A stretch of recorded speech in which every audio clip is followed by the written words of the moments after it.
Hello, all you positive heads out there. It's so good to be back with all you beautiful reflections of the one source consciousness that creates and animates all things.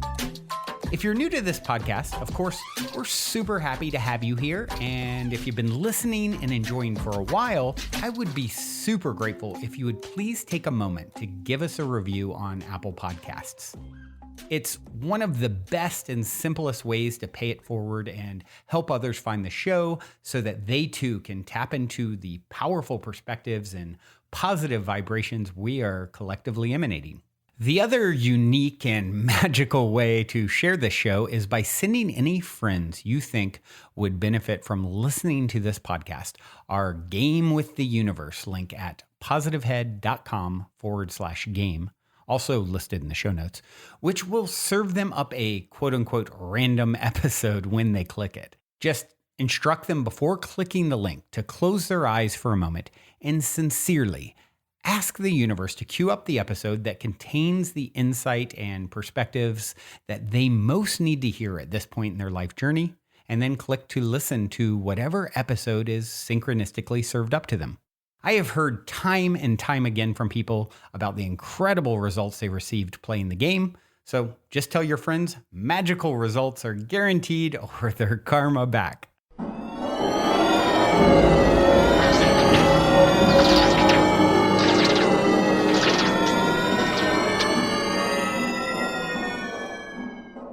All right, all you positive heads. On this week's Soul Share episode, I'm extremely excited to welcome back the one and only Sandra Walter to the show. And if you guys didn't catch Sandra previously on episode 559, definitely check that out a while back.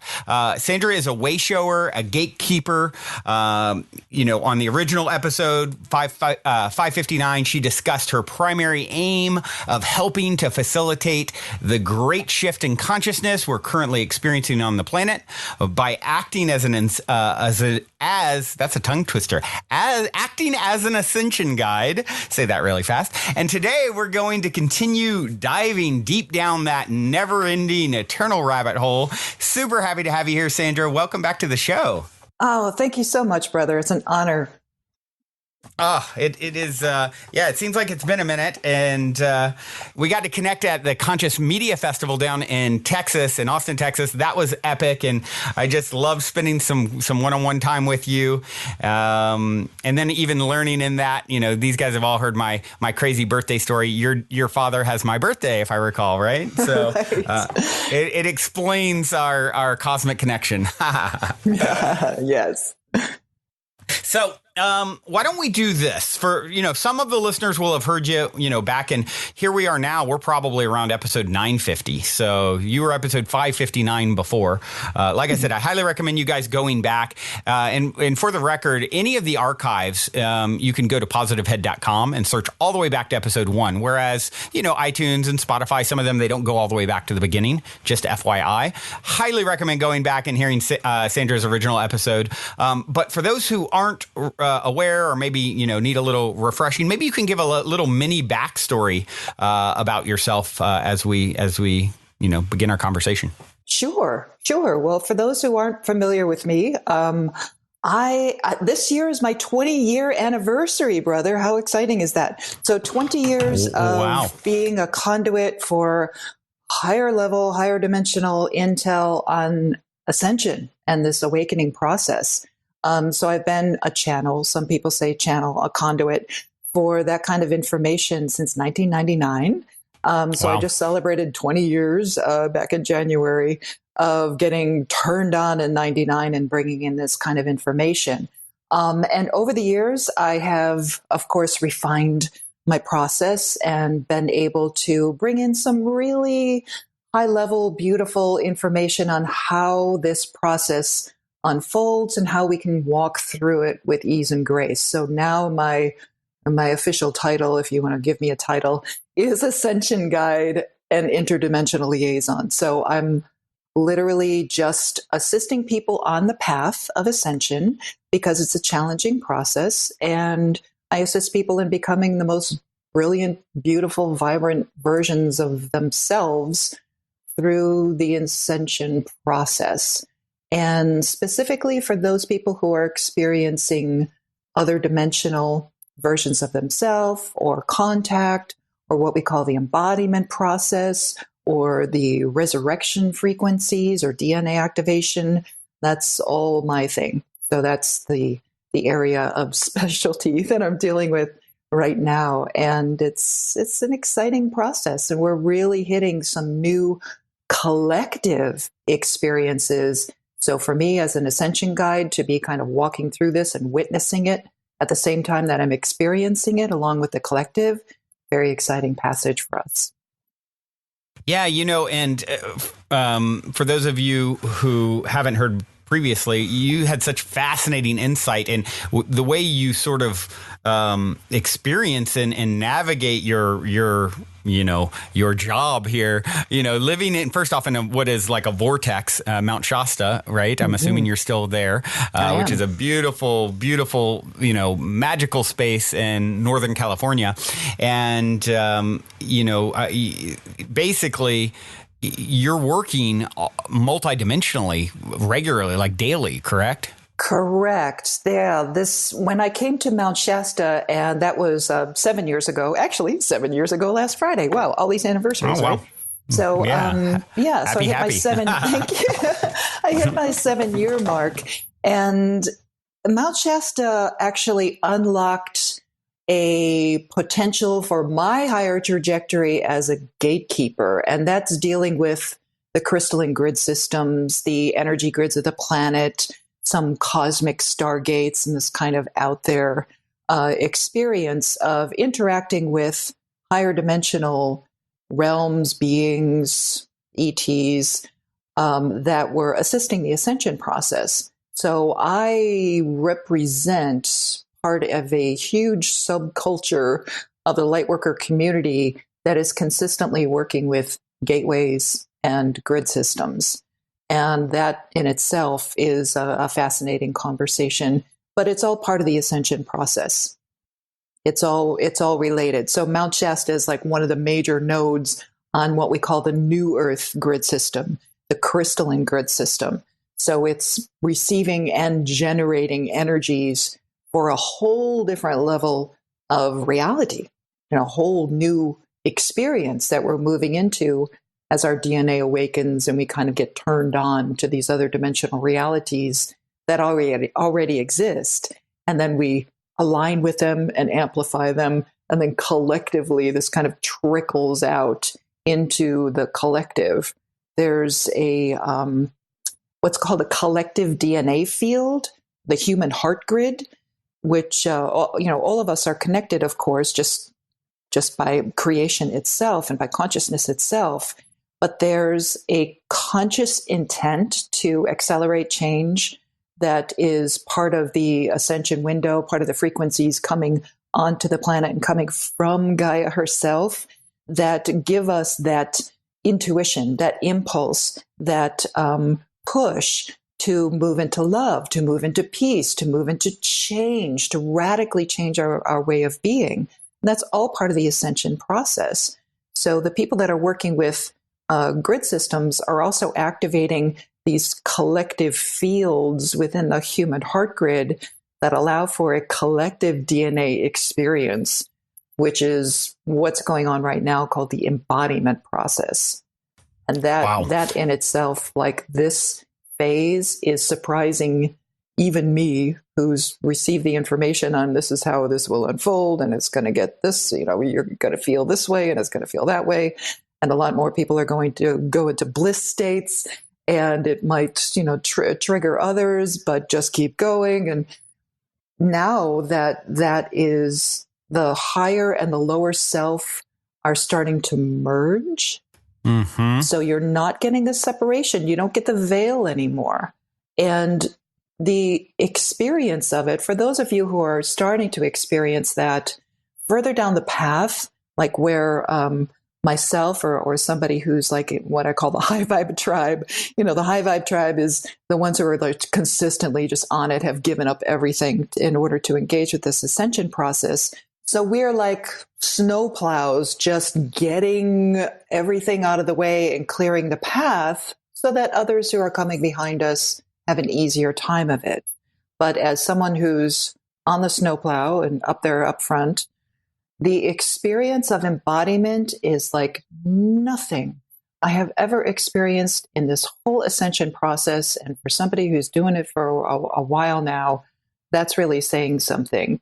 The states of ecstasy and bliss are not constant, but they're always there. It's not overwhelming the entire experience yet, but wow, brother, we are getting close to the higher self just taking over the journey. And I feel myself, part of this is also DNA related, because as more strands or layers of DNA, and we can get into that conversation next, start to activate, your other aspects start merging right in your own consciousness. We used to have to kind of toggle between realities, kind of like, okay, now I'm my lower self, now I'm connecting with my higher self, back and forth, or into other realms or connecting with other beings. It used to take a lot of expansion and contraction in order to do that. And now it's becoming this seamless, ever-present, consistent state of being aware of all of that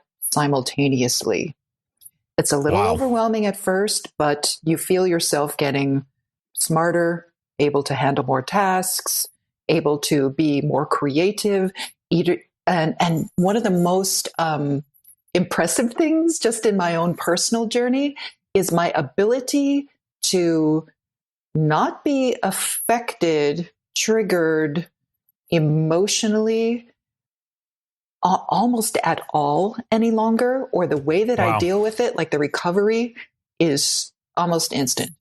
And I'm surprised by that. Like my higher self has always been kind of overseeing that process, let it go, surrender, giving advice along the way. My team has always been guiding me, but now all of a sudden there's this merge where nothing sticks. And this is really fascinating to me because it also connects with what's being revealed with multidimensional crystalline DNA for me right now, and how that overrides time dynamics. So you no longer have this strong imprint on the memory field, on the emotional field. And when that stops being like a dominant force in your experience, suddenly there's freedom, and all the masters, they've always said, you don't want another belief system, you want to be free, right? So now that you have that freedom, you're no longer imprinting the field with these crazy dualistic emotions. And so you're not creating memory fields in the same way, which is the experience of time, is just imprinting memories along a timeline, along a toroidal loop, because time dynamics are all based on a torus field. So if you're not imprinting the torus field, that means you can experience other torus fields of a higher vibration, which don't have that density, which don't have that kind of feedback system that you get in duality. So for me, that's been like a strong indication that, wow, this embodiment phase is truly changing everything, which was the whole message for the last 2 years. Embodiment is going to happen in the beginning of 2019, and it's going to change everything because it changes the collective fields. It interacts with the fields of Gaia. It activates levels of the crystalline grid and crystalline DNA that haven't been uncovered in a very long time. And all of a sudden, your experience starts becoming your higher self's experience. And the higher self has always been kind of kicking back by the pool. Like, why is everything bothering you? It's always been like, why are these things bothering you? Let it go, let it go, let it go. So now that, now you're in that state of nothing really sticks. And that gives you such freedom, because not only do you have the freedom to experience your own heart as source, as God in a body on a planet, but you also have the experience of, well, now my consciousness, my brain itself, my neural pathways are now free direct the experience wherever I would like to go, or not direct it at all. That's right. That's You're really proactive, beautiful. not reactive. Yeah, completely. And there's also this state of stillness, of 0 point, where it's like nothing is really important, and everything's really important in the best kind of way. It's beautiful. It's quite beautiful. Nothing matters and everything counts. Exactly. It's quite beautiful. And it really puts you into that state where you're empowered. That's a true empowerment, because none of this happens without all the work that you do on the heart. That's the first thing. If we want to let's get into crystalline DNA, because because science and spirituality are beginning to exchange information, which I love. I was just, I spoke at a conference last month in Sedona and got to cross paths with one of the leading DNA explorers, scientists in the field of this new exploring quantum DNA. And he's ready to go into exploring quantum DNA. And it was just one of those moments, brother, when you're at a conference and like David Wilcock was talking for 4 hours, I mean, oh, wow. David's like a walking encyclopedia, you just like, right. And he's always interesting, which is wonderful. So he's rolling with it. And he finds out that Dr. Glenn Ryan has actually shown up at this conference, and he's sitting like 3 rows behind me.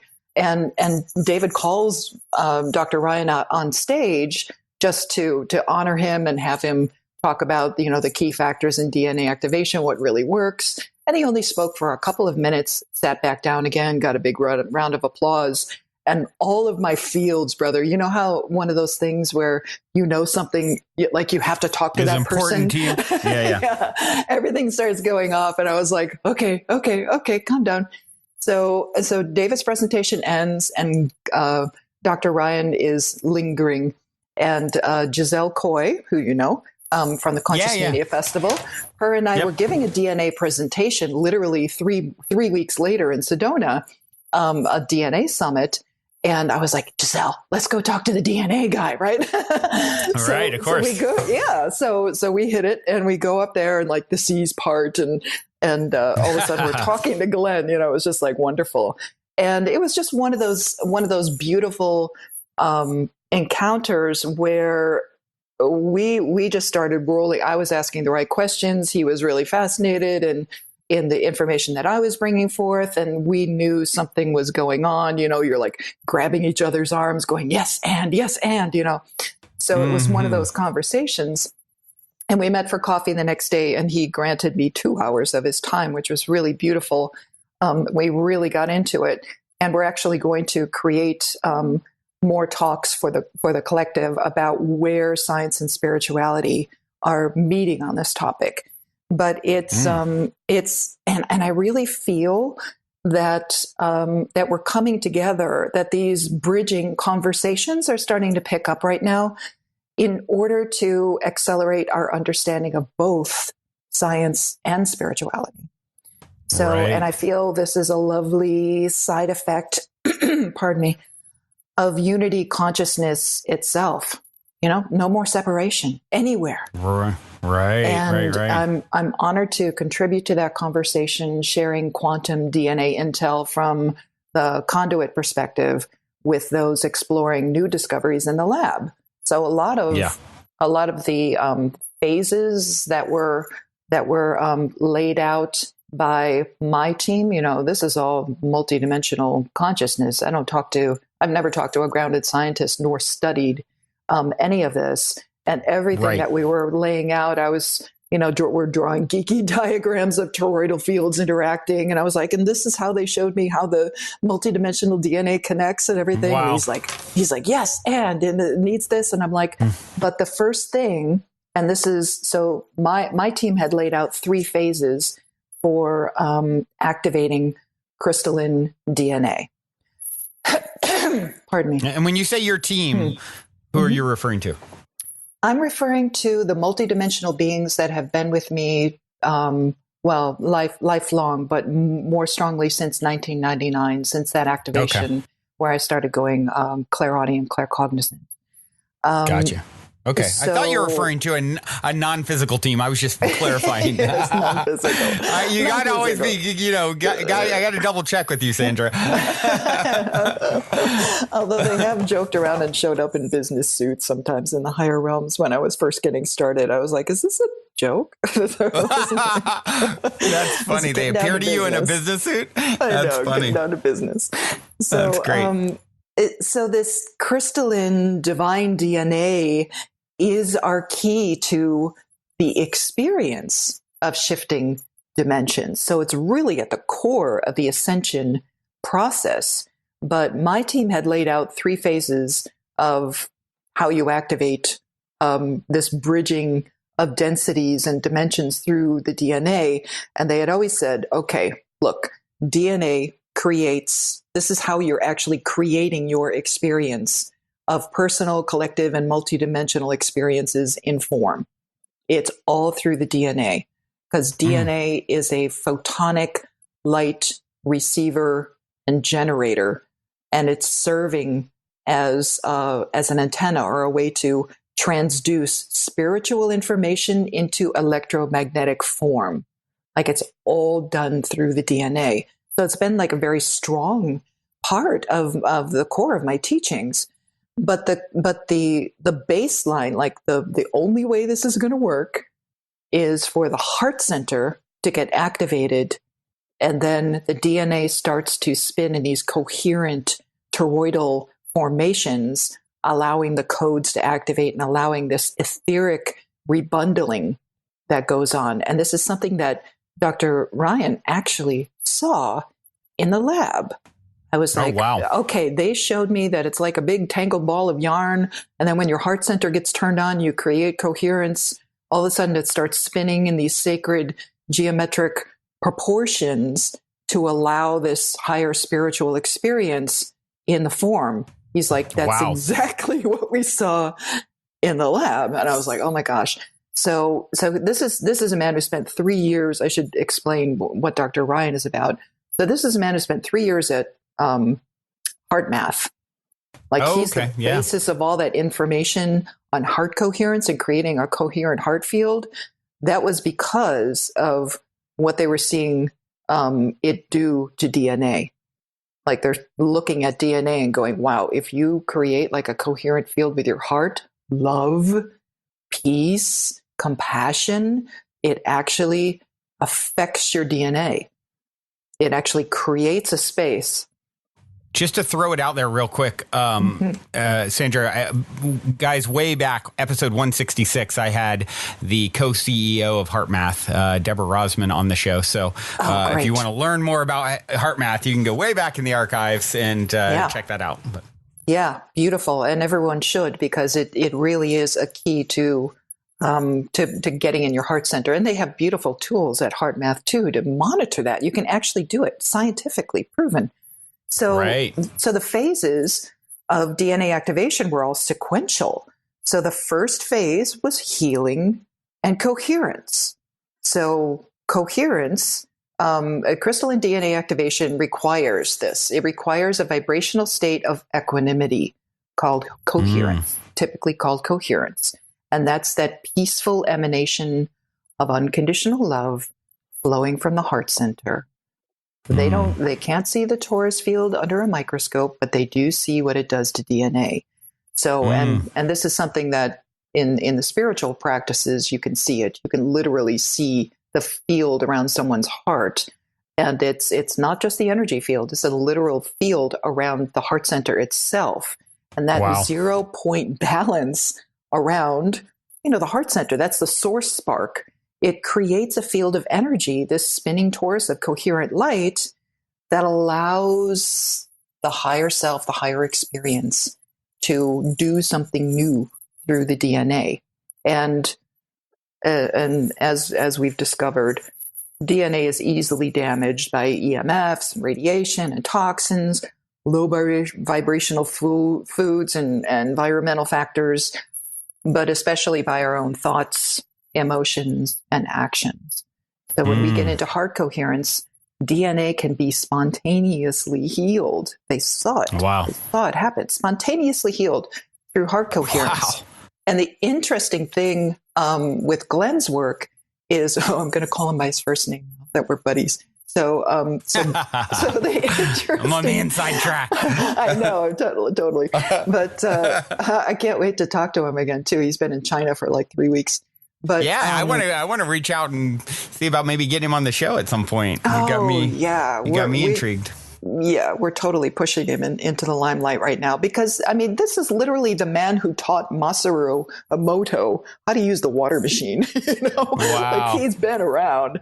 So it's beautiful. And this all ties together with all these conversations on Ascension and DNA and everything. I love that it's all coming together. It really is, as I mentioned earlier, a sign for me of unity consciousness itself stepping forward, all this stuff coming together.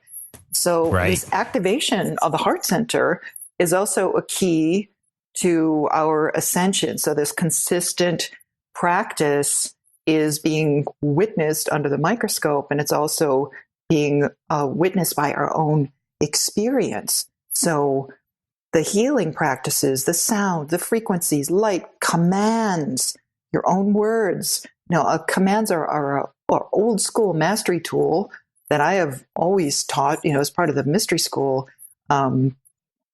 tools. But it's been scientifically proven since, early 2000s. The Russian scientist who said, "Hey, your words have an effect on DNA," and then Dr. Emoto took it into the effect on water, and of course your DNA is floating in water. But the key to that first step of healing and coherence is that the intention, this is proven, intention must be present and practiced, or DNA activation doesn't work. You can do a DNA activation Shazam on somebody who is completely incoherent, and they'll have a small bump for the moment, and then it flatlines again. It won't stay. It doesn't stick. So if you're someone who wants to explore activation of your DNA, your very first step is getting the bio landscape into coherence, into that state of unconditional love, in order to hold DNA activation, which is the key. Because otherwise you're kind of yo-yoing. Your energy fields expand and contract all the time. But we're finding with the embodiment process, which is directly linked to a stage, a layer of DNA activation, that all of a sudden you could hold it. You've done your work, and now you can hold that consistent state. And because you have so many first embodiers, that high vibe tribe that I was talking about earlier, holding that state, it becomes a collective DNA activation. That means that it's available. It's not overriding you without your free will, but it's available to everyone. So we're literally, we do those Sunday unity meditations, and we feed those codes out into the human heart grid and create that field that anyone can step into, meditate with us, and receive those codes, and it slowly gets integrated into your system. So we are operating as one, again, more unity consciousness. It's really quite beautiful. So that's why self-love, love of source, love of all of creation is vital to restoring and reactivating and ascending the DNA within you. Accepting what is, not stressing and trying to force things to sort of manifest. And I think that's a big one for us. You talked about sort of a few minutes back, you were talking about this, as you've embodied more of your higher self, there's a lot less, little to no triggering going on. Right. And it's, and I think that's for me, I think that really jumps out as me as someone who is very high energy and can, the listeners have heard me say it, many times in the past. It's like the same energy that really fuels me and gives me all this, energy and my own personal power can also, if it's out of balance, that can turn into agitation and stressed out about a situation or being triggered. And when you start to realize that truly your triggers are your treasures, these are the things like, now these triggers are coming back to you in a way like you talked about earlier, where they're just like, they roll off your back.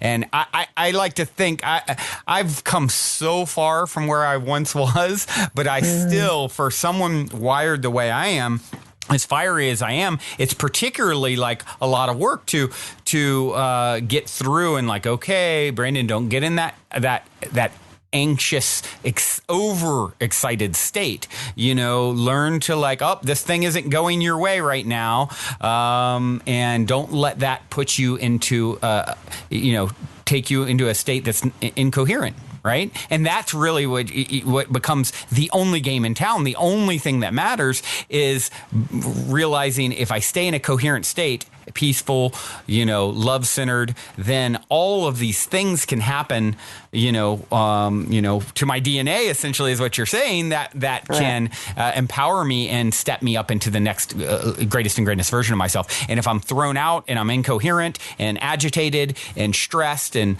overanalyzing or any of those things, then I'm in that moment, disempowering myself greatly.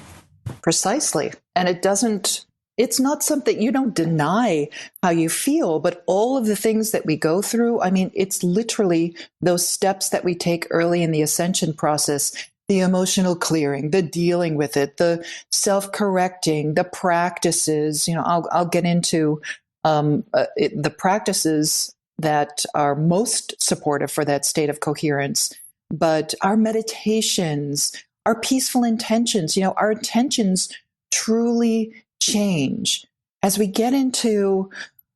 So now, all right. So now I'm entering phase 2, right? Phase 2, activation and embodiment.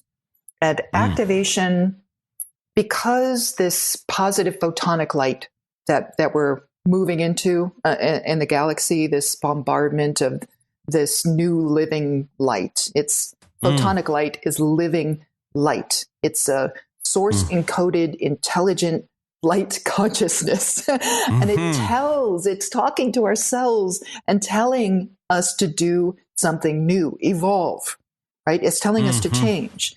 And this is part of the ascension window. It's part of the ascension cycle. But this photonic light is delivered into the planet and our cells and DNA through crystalline plasma, which is actually a very high state of water. So plasma bursts and influxes coming mainly through the sun, through Solaris, come through during gateways, and more consistently now, it's pretty much a consistent bombardment now. We still have gateway passages like what just occurred with a collective timeline shift, but we welcome positive photonic light into our cells and energy fields by creating that coherence, harmony, peace, love, ascension in our heart center through phase 1. And then phase 2 is the activation of additional strands, sometimes called layers of DNA. They're never going to see it under a microscope. This is a multidimensional operation. But the interesting part for me is that non-coding DNA, formerly known as junk DNA, nobody in science uses the term junk DNA anymore, by the way, because there's no such thing. No, because non-coding DNA started to activate. It's Ascension in action. They're like, wait a sec, we can't just call it junk anymore because this dormant, non-firing gaps, they're gaps in the DNA code structure. It's not like extra strands not doing anything. It's gaps in the DNA strands themselves. They're like, well, this part of the code isn't firing. So now they were just calling it non-coding DNA because they didn't understand, like, it's doing something and it gets affected, but we're not really sure what it does. And all the psychic folks are like, those are your Christed codes. That's literally, you're activating a 12-strand structure and etherically reconnecting it right through those, what appears to be dormant. It looks dormant under a microscope because it's not 3D. it's a multidimensional operation. So it's reconnecting right through those non-coding DNA, and that stuff starts coding and changing your structure. Like I was showing Glenn, I was like, look, there's glitter coming out of my skin. Like we're literally going crystalline. I'm one of those people that has, they call it, some people call it God dust or whatever, but it's like you look like you're dusted with selenite powder or something like that. Like literally, it's just like the planets. You know how crystals wiggle themselves? That's how the natives used to find crystals, is the crystals vibrate and they used to wiggle themselves out of the ground. That's exactly what's happening to our bodies. So we've been commanding for all these years, crystalline structures activate, let my crystalline DNA come online, cells be more crystalline. And the next thing you know, you've got little particles of crystal starting to come out of your skin because you're changing. We're evolving like right in front of everyone. I showed Glenn. I was like, look. And he's like, oh my gosh. I was like, there's glitter on my arm. So, and it was like, it's always there. You're shining, like literally turning crystalline because the DNA is telling the cells to do something else. And this entire planet is built for that. When you look at Gaia herself, what's the number one elemental on the planet is water. She's mostly water. And then her main element is the silicon dioxide. I mean, she's crystal and water. It's the same structure. Like she's built for ascension. So as these kind of non-coding gaps in the DNA start activating, and there's a process that you can go into through the ascension process to go in and consciously call those codes forward for Christ consciousness, for multidimensionality, for the experience of embodiment. And because DNA is how the higher self projects our spiritual essence into a physical form, with crystalline DNA, which is working right through that 2-strand structure, the other layers are those other 12 strands. The crystalline DNA with those activated codes for Christ consciousness allows us a different perception, a different experience. It's all connected. It's not like, oh, my 2-strand over here and then my 12-strand with my ascended self. It's all simultaneous. It's all right. Everything you need is right within your own body, right within your own consciousness, which is just amazing to me because it's interesting because as these different layers or different strands get activated, they all have different qualities. So all of a sudden, you're not affected by the lower reality stressors as much. And all of a sudden, your diet changes because the body wants something else. And you no longer want to put junk in your body because the body's like, no, thank you. We're doing something else.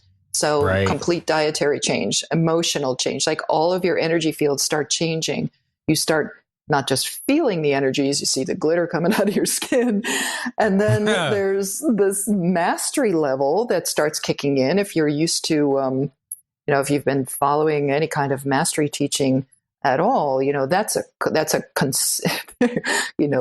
are consistently present and very detailed with their information on what is complementary and what's uncomplementary. And you just keep following, self-correcting, correcting. And all of a sudden you hit this, the amount of photonic light and the biolandscape and the heart coherence, everything like aligns. And all of a sudden you start activating your mastery strands or layers. They're called by both. That's why I keep using both terms. It's kind of like dimensions and densities. People get hung up on that. It's like, let it go. Yeah, it's just a word. So let's talk about like the mastery experience. But all of a sudden, you could not go off path if you tried. Like it leaves your consciousness. I feel it. There's all of a sudden the negative thoughts are gone. All of a sudden, you would not create distortion. It doesn't even cross your mind. All of a sudden it's just leaving. And then you look around, you're like, why are other people creating realities they don't even like? Or why are you creating that situation, And it doesn't even bother you. You're just like, oh, that's interesting. Look at that person creating that reality. Like there's a level of detached compassion, if you want to go Buddha on it, but there's this very detached sensation with this level of embodiment. And because this is new, because this is a new experience, that's kind of where we are right now. Everyone's just kind of not pulling back from life. I'm not talking about that. I'm talking about a detachment from the drama or unknown outcomes or, worrying about the future, fretting about the past. All of a sudden you're 0 point. You're just in the center. It's quite beautiful, kind of center of the whole hurricane. You're just like, wow, everything's cool in the middle. It's the really eye beautiful. of the storm. Totally. You know what's really interesting about all of this is, I had a few weeks ago, I had, and I'm not sure, maybe you even know him, Jason Estes, who, sort of is or refers to himself as like a 5D way shower, which is very similar to yourself. And what was interesting is he talks about this very thing and being able to see definitive points where there's these major shifts that are coming. He's like, they're shown to me very, very like to the day kind of thing. Yeah. And he said directly. May 18th was a big one. So I was looking at your site just before we jumped on and I noticed you had, May 15th through 25th, the gateway is upon us. And here we are now as we record this. It's like what, the 21st or something. But, I thought that was really interesting to see you guys, sort of similarly talking about these same dates. And I, read a little bit about what you had posted related to it. And it sounds like you're both sort of saying the same thing, that this is a really, really kind of clutch time. And he said this exact same thing, that it was the first, it was like, you're referring to them as embodiers, first embodiers. That's what he basically said as well. It's like those who are sort of holding it down are going to go through this major activation on the 18th, a whole new kind of timeline sort of thing. And then he named another date, I want to say in July or August, and then something maybe next January. I'm off the top of my head. I could be wrong on those dates, but something like that. But exactly.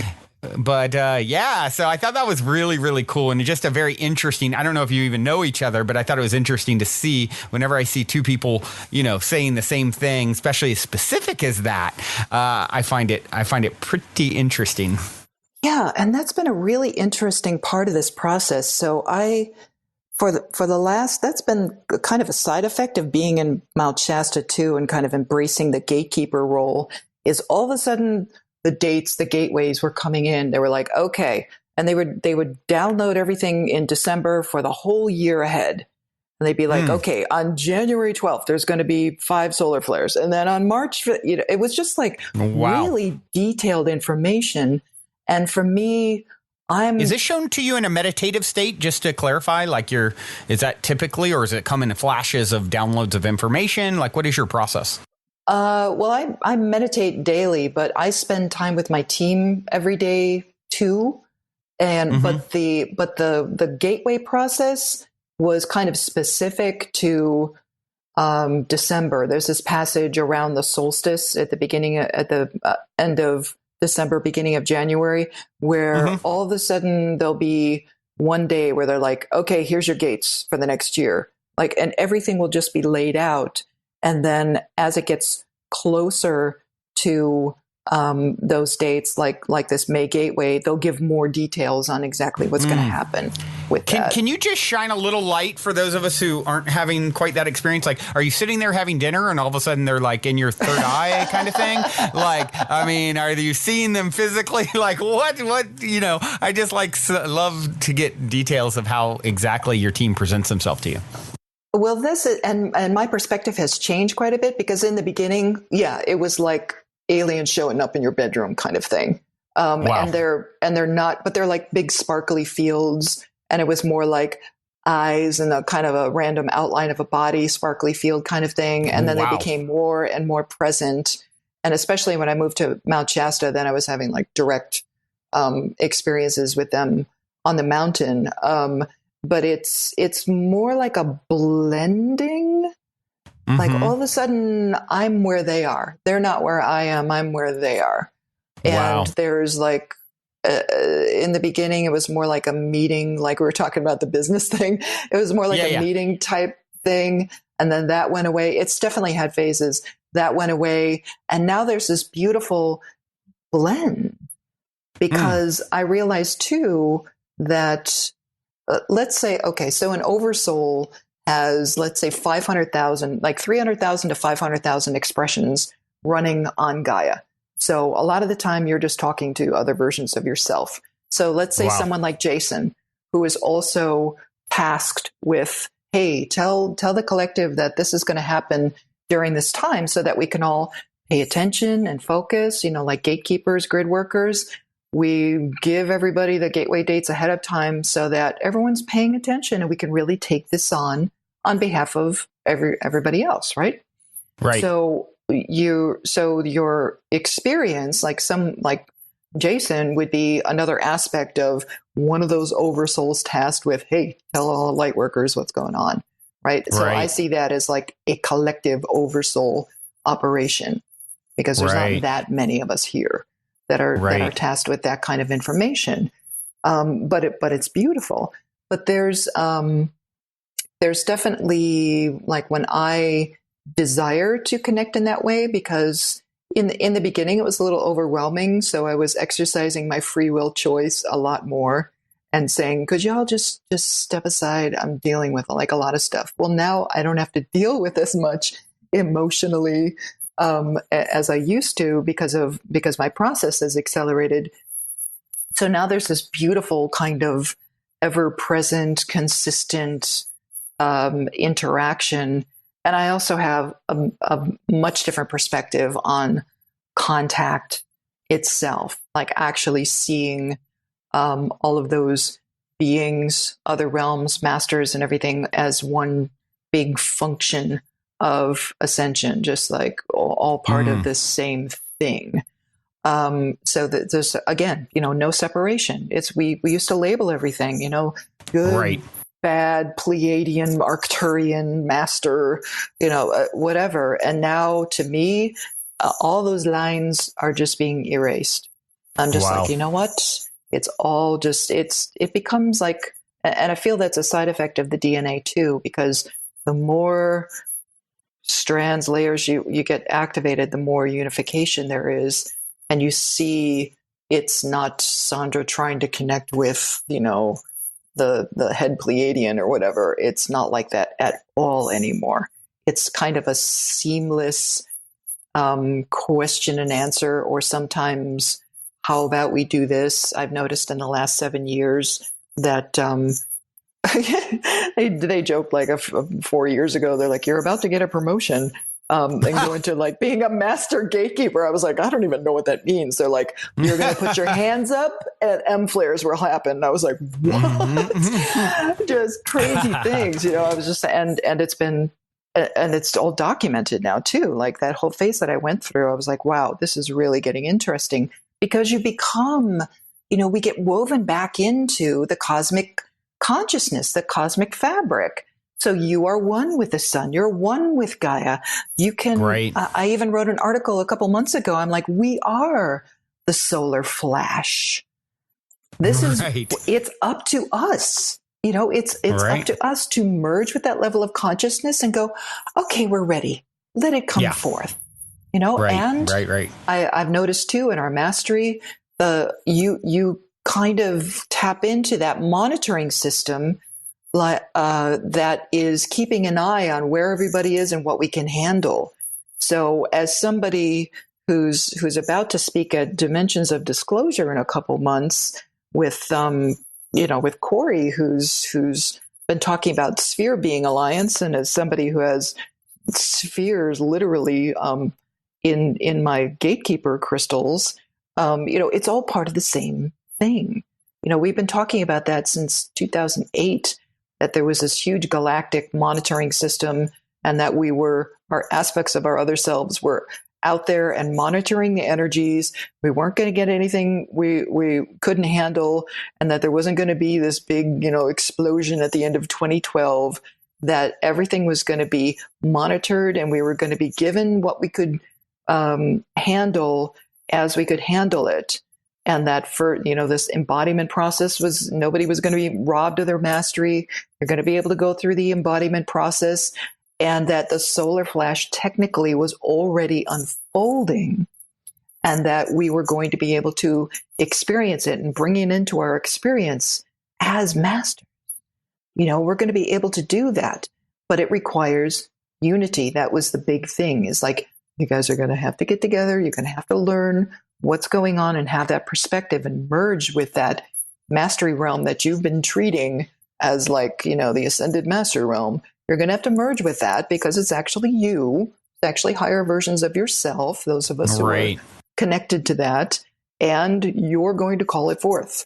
You're going to be the ones to do that because you're the ones on those ships, on those spheres, doing that work. And that's the only reason why people like Jason and myself get dates and very specific information on like when the sun is going to go off, when this is going to happen, is because we're the ones on those in the Sphere Alliance, whatever you want to call it. You're tipping yourself off. Yeah, you're the one, It's like, how do we have eyes on the back of the sun? It's like, honey, you're there. It's like, how do you know when that's going to happen? Because we're there. So that's all part of phase 2 is that perspective, really getting into that perspective and that activation. And then, so let's forge ahead. DNA phase 3 is this quantum expansion. And that's, like I said earlier, like each strand or layer in that multidimensional structure has a different function, providing a more and more expanded experience. So you can't focus on activating, strand 5 and strand 12. They're all interconnected. So it's you hit them all or you hit nothing. So but there is a natural progression to the ascension process, which includes a tipping point where you go quantum. It's this pure state of multidimensional consciousness, which I feel that's perhaps what the gurus were talking about with enlightenment, is they were able to tap into that state of consistent bliss where you are not just walking in both worlds, because I feel something different is happening with this evolution. It's not just walking in both worlds, it's becoming both worlds. Right. It's just this seamless merge of everything, not just here and New Earth, but like everything. I think that's such a powerful thing to contemplate. And it's something that I've often thought of. I've had friends that are, several friends who are having experiences where they will be bilocated, in another version of themselves, I've told this story a few times because it's a fascinating one. A friend of mine who was, she has very, very lucid dreams, like every night, where she's like, Brandon, I could tell you 1,000 other lifetimes in detail. What's on the table? What's, and she's like, and she's actually not like, it's almost like my brother. It reminds me of my brother a little bit when he started having out of body experiences. He wasn't seeking it. He was never the guy first in line on the roller coaster.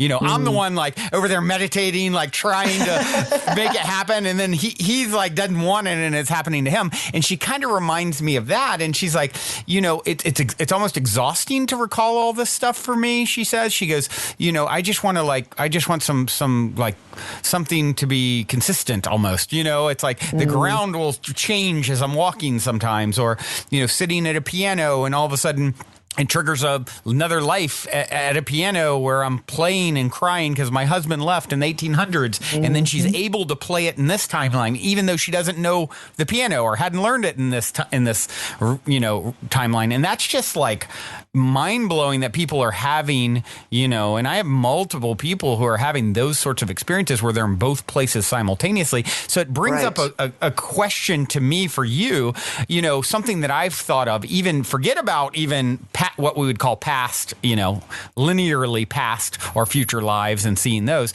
even alternate timelines with this character, with this avatar, Brandon Beecham, right? Is it something that people need to, and it's something that I've thought of and maybe came to me and I've thought of, and it even brings a little bit of trepidation. Like, okay, Brandon, as you ascend, this idea is for some reason sort of seated with me that perhaps you'll need to see all the other timelines that Brandon could experience as they merge into one, even though you don't have to experience them fully.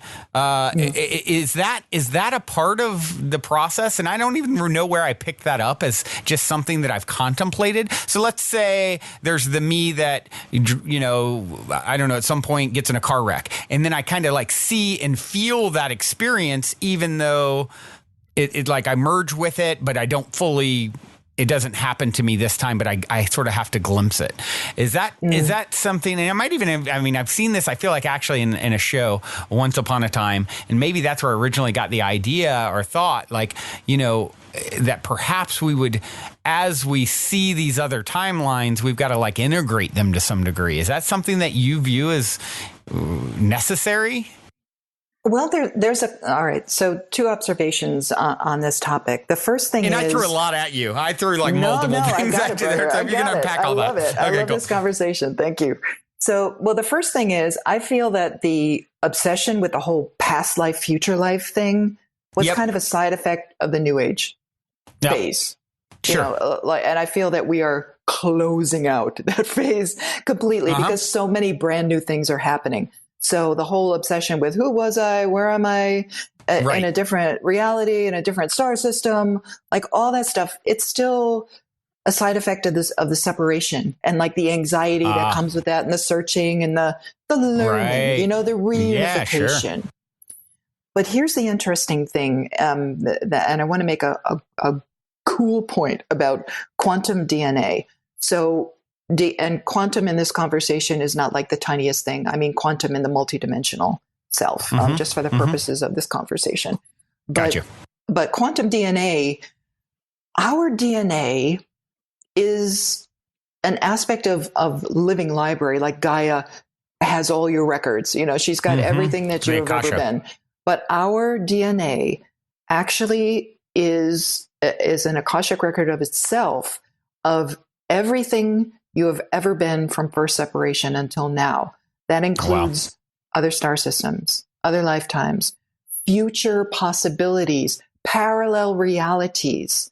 Like, that's how complex the human genome is. And that's why it's so coveted, because it can read and see infinite possibility. Like when we talk about human, you know, God-man DNA, that genome, the reason why it's so coveted and why it gets so messed with and everything is because it has the ability to see everything from a source point of view, which is everything, you know, and from a state of, and be able to create things too, be able to create alternative realities, parallel realities, different future outcomes, different timelines, everything. And it's all in your DNA, in your cells right now. So you have access. And through the ascension process, when you start to access that, you know, the beginning part is like, who was I? Who will I be? Who have I been in the Pleiades? Who have I been in Lyra? You know, all that kind of obsession with, you know, anything but here, you know, right. Anything Get me out of here right now. I know, because right now is not good enough, you know. And then you start getting into your heart, and you start getting coherent, and you start activating your mastery self, and you're like, wow, none of that matters except the present moment. What all the good teachers have told us throughout the ages is, you know, for thousands and thousands of years, is there's nothing here but now. That's the only thing that matters, and that's where all your power is. And that's exactly true, and especially from DNA that can read, navigate, and create your experience of whatever you want to experience. Like if you completely focus on the past, that's your experience. If you completely focus on the future, you'll never experience the now in what's happening. You know, what's happening with the ascension process. If you keep pushing it out to a future thing, a future event, when I get there, then that will happen. That's why all the practices have been about being so coherent and so in the heart center so that you can experience everything. Yeah. And nothing at the same time, you know, and the stillness too. But what I find really fascinating is that that record of not just everything that you have been, but everything that could be, allows for a really wild aspect of free will to come in and go, all right, so if I truly want to engage with a future, not a future aspect of myself, but a higher trajectory and going in that direction, I know that a couple steps in that direction in the physical send out like these multidimensional experiences into many different realities and possibilities. So it becomes very multidimensional. Does that make sense? Like it's sending out that message to all these different timelines, all these different experiences, and all the possibilities that could unfold, which is why if you can stay in your heart and follow your heart and follow the love and follow the divine service, then you start getting higher and higher experiences that benefit everybody as well as yourself. And then when you start kicking on your mastery strands, you kind of won't care, or what I like to say, you won't carry the responsibility of, oh, I don't know if I made the right decision, the wrong decision. I want to try to influence things. I want to try to control things. It doesn't even cross your mind. Right. It doesn't even cross your mind. You're just like, what's in the highest interest? Because you're working with that big team. You know, when I talk about my team, my big multidimensional self, all those different realms and all the different beings, I understand now they are all aspects of big me, of big source me, almighty I am, all that stuff. I understand that. And when you talk about the collective operation of ascension and merging into that and becoming one with that, then your personal journey seems to kind of start dissolving. It dissolves into this really beautiful state where it's just like you can observe sitting down at the piano and playing the piano, even though you've never played the piano before, and go, that was interesting, without attaching to it as like, oh, I used to be, oh, I'm going to be, and you start really prioritizing collective interests over personal interests. And that's an aspect of divine cosmic mother intelligence, the background energy of all of creation. And that already exists in the realm of possibility within your DNA. And your personal choice to engage with ascension practices unlocks those codes, that non-firing, the junk stuff. Right. I love that. Yeah. So I'm curious, I'd love to get a glimpse into some of the things that your team sort of, I know you get these sort of regular downloads, if you will, glimpses into, okay, here's sort of, what you should prepare for and let others know to prepare for. And I'm curious what some of those that are most pertinent now. I mean, you've touched on it some, this whole embodiment process, that is going to, it's happening on a major scale with the sort of the leaders of the pack. And it's going to continue to trickle out. Yeah, right now. And then so, what does that look like if, as Jason put it, the first wave of embodiers really, stepping into this whole new era, if you will, right now, more coming, the next wave, months behind that, the next wave months behind that. So what does it look like, a few years from now, or, what is, and I know you don't have the all-seeing crystal ball necessarily at this point yet, but what is it that you sort of, intuitively or have been shown or told, can be expected as this becomes the new norm? Well, when you're dealing with possibilities, so there's always free will. The collective can always say, it's too crazy, I'm going back. They can always try to turn around. But it seems like the collective choice now is like, wow, this is getting really cool. Let's go.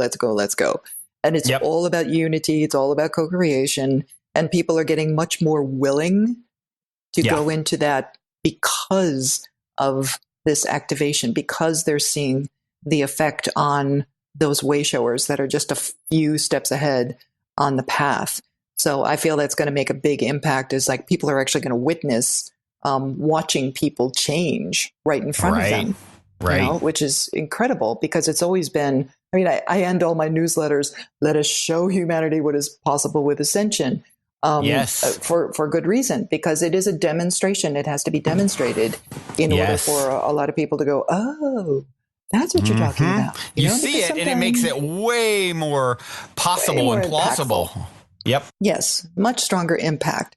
But the energies that are coming in 2020, and of course it's somewhat symbolic, clarity, but the energies that are coming in early 2020, that's what we are preparing for right now. That's why. So when we talk about like alliances and the folks that are saying, okay, we're going to buffer the energies and not give you anything you can't handle. Now that we can handle a lot more, there's actually an organic ascension timeline that started kicking in last year, last year, where the inorganic timelines, the stuff that was being manipulated, dropped away.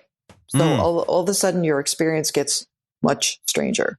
It gets like, oh, that's what I was supposed to be feeling this whole time. That's what we're hitting now. It's like, oh my gosh, I feel so amazing and completely different. And how can I even call myself Sandra Walter anymore? I don't even know. That was just like an avatar, for my work, I'm like throwing off crystal glitter now, for God's sake. It's like, okay, call me Crystal Walter now. I don't know. I'm not changing my name. I'm not good at that. But I'm not going to do it. But I'm with you on that. But when there's that, oh, wow. Okay. So now I'm getting the organic experience of ascension that we were supposed to be getting. So now we're kind of in a catch-up mode, which means there's this acceleration. So now you get the acceleration of first embodiers changing everything. Okay, so now you're getting into organic ascension timelines, which is a great acceleration because we're playing catch-up on the last 7 years. What you were supposed to be experiencing in 2012, which got a little bit delayed. But nobody was robbed of their experience. Now we're just catching up. It's going to go really quickly now. So when you say organic versus inorganic, are you talking about like sort of stepping into these timelines that are more, spiritual based, as opposed to as we level up, as opposed to like artificial intelligence kind of thing, or? I'm just talking about like the manipulation of timelines that used to be a thing. It used to be very difficult, especially for gatekeepers and grid workers, because you were consistently dealing with, other aspects, other beings that were consistently trying to steer people off course, and the whole false flag thing, like all of that stuff. There's actually a division. So a division was made, and those lesser realities, those lower vibrational timelines, are actually splintering off from the experience. So when we talk about division of worlds or division of timelines, it's has been described before as like two trains leaving the station, and eventually you go in different directions. Eventually you don't see each other. That's multidimensionality. Like like I was not able to perceive my team 20 years ago. It's kind of like that. Great. It's just like all of a sudden you become part of that team. It's like, oh, whatever happened to, Eventually it will be like that. And I know a lot of other channels and conduits have said that too. Like, eventually you're just not going to have the same reality because you're not in the same bandwidth. It's all based on bandwidth in the DNA, vibration in the DNA. But I don't feel anybody's going to be fading out from your reality in the next couple of years, because we have work to do. This is about the demonstration. So it is about service. However, I feel that the catch-up stuff, the stuff that's coming with like the eclipse in July and another gate beginning of August, end of August, and then the major jump that always comes with end of December, early January, but is really kind of cranked up because of this timeline catch-up. Because of because of 2020, it's a really strong influx, and I feel as and I know my role as as one of the leaders, way showers, kind of, getting the tribe together kind of thing. My service work is going into a completely different level this year. And I'm just like abandoning a lot of the stuff that I used to do and moving into new stuff, and just kind of like you, juggling a lot of things at the same time, because all of a sudden there was like a lot. It was just like a lot of creativity, a lot of things are happening, a lot of things that you said yes to, a couple things that you were saying no to. And now it's like a sword. Now I'm just like, no, yes, just really getting fine tuning where we're going, right? Which is beautiful, because that too is a side effect of the strands coming on, the multidimensional activation coming on. You can handle a lot more, but it also gets more refined as we go forward. You're going to find there's zero interest in a lot of the old things that you used to do. And literally look at yourself in January and look at yourself now. We notice, like, wow, I remember what it was like in January. It feels like a completely different person. Right. And that's just, within 6 months. So it's really getting interesting. But look, even looking ahead and looking down the timeline possibilities,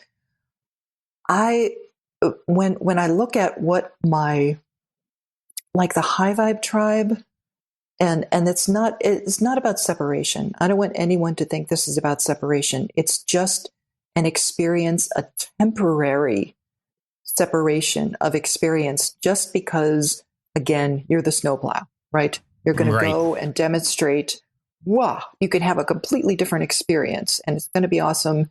And we're just opening up what they call the rainbow bridges, which is like a DNA aspect, a crystalline bridge to the new earth. You're going to just blast open those gateways to the new earth by doing it, by doing the embodiment and becoming that higher self. Which is just what the masters did. It's just kind of cranking it up a notch, because, like Yeshua said, all this and more, right? So you're like, okay, here we go. And there's a beautiful sweet spot of a combination of incoming light, allowing that light to hit the planet, from the galactic level, opening up some very unique codes and what we call the living library of Gaia herself, revelation frequencies, crystalline grid activation, crystalline DNA activation within. There's like this beautiful sweet spot coming at the beginning of 2020. And what that looks like when I try to feel into it, I keep getting like walls of light. So from a linear perspective, it doesn't even make sense. Wow. It doesn't even make sense. I'm just like, wow, completely different experience that for some reason I can't experience in my consciousness right now. Yeah. Yeah. So, it's fascinating that you talk about that, starting, the last week of December, last year, you talked about that being such an important point in time.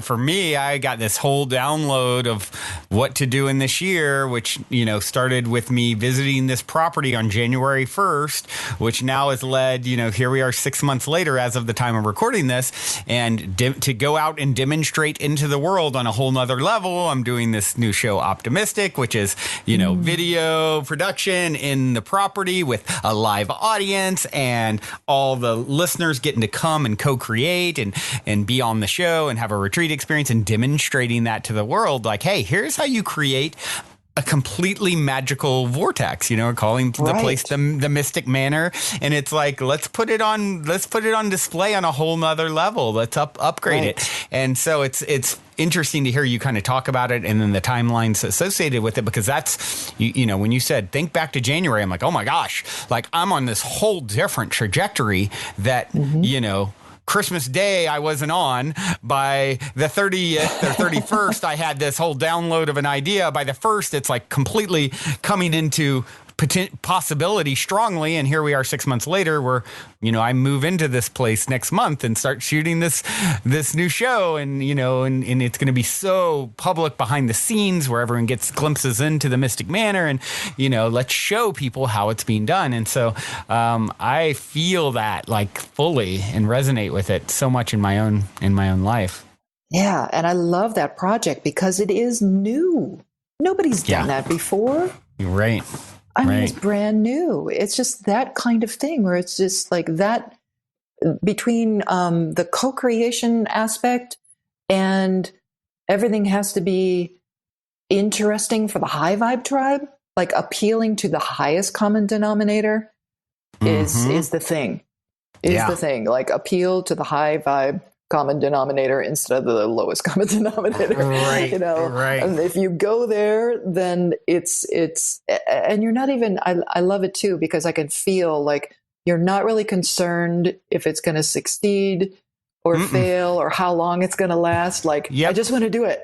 And it really is that. It's like I have no attachment to, I've had probably 5 intuitives come on over the last 4 years doing the show. Like, you're going to do something in video and buckle up your seatbelt. It's going to be massive and all those things. And of course, that excites me as, that sounds so fun and I'm so all about it and into it. But I don't need it to happen at all. Like, it's just like you just said, it's like my intention is pure. I want to have a great time doing the best I can, giving the people who come and sort of experience it firsthand by having a retreat there and getting a chance to be on the show too. Even if it's those 111 people are, having just, this upgraded experience and no one watches the show hardly or very few. Okay. But and just to throw out for any of you who haven't heard me talk about this, if you go to optimistic.tv, and that's spelled optimistic, MYSTIC, that's going to be the name of the new show. You can check out and all about it. I just did a video that kind of gives you guys the breakdown and everything like that. Actually, Sandra, I would love for you to come on as one of my initial guests. I'm just at the point where I'm starting to book those. So we can talk about that off of the air recording, but I think you would be such an epic, I want them to get more beyond just the voice, the whole, feeling all aspects of your vibrational offering, which is so absolutely epic. Yeah. Well, I mean, maybe I'll come down and see you. I mean, I'm going to be in Ventura in end of August. So maybe, all right, come down. I'm just about to start setting up the dates. So you guys heard it here first on one of that'll be, within, I start the first shooting is July 20th. And so there's a couple dates in August that we'll be shooting too. So perhaps we can link up on one of those. So we'll talk about that more in a minute. But one of the things that I always love to hear, and I know you've got like more than a baker's dozen of them, is a good story of synchronicity, serendipity, a positive paranormal story, something really magical, Speaking of demonstrating the magic to people, maybe you can share a good story with everyone. This is something fun. So I don't want to bore anybody with like Sasquatch stories and stuff like that. You gave us a Sasquatch story last time and I loved it. My Burning Man camp is Intergalactic Sasquatch Village. So I am, you could tell me a Sasquatch story any day of the week. No. Let's go. We're going to appeal to highest common denominator, right? All right, let's do it. So let's say you're a psychic gatekeeper.